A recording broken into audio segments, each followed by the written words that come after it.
Well, the Democratic Republic of Congo and the Rwandan-backed M23 rebel group have signed a framework agreement for peace. This taking place at a ceremony in the Qatari capital of Doha. Now, they agreed to an international body to monitor what is hoped to be a future permanent ceasefire. Fighting in the DRC's North and South Kivu provinces had forced millions of people to flee their homes. And back in August, Human Rights Watch had accused the M23 of carrying out ethnically targeted mass killings.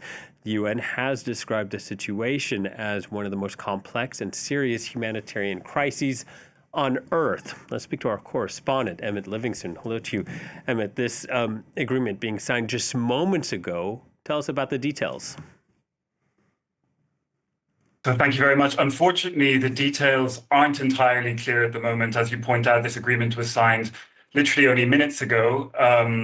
What has happened is that the M23 has said that it essentially contains 8 chapters, or what are called 8 protocols, which it says deals with what it calls the deep causes of the conflict.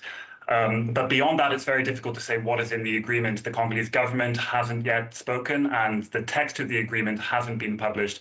It's expected, however, that the agreement will contain language on an immediate cessation of hostilities and also on other technicalities such as prisoner exchanges.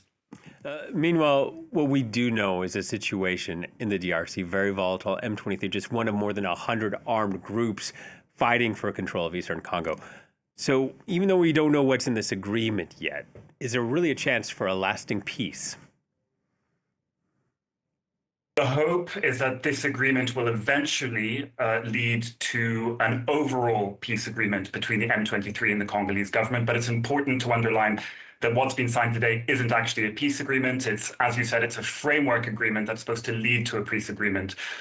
So at the moment, hopes are still fairly thin on the ground, and the M23 negotiator, so far the only person to speak publicly, said that nothing will change for the time being.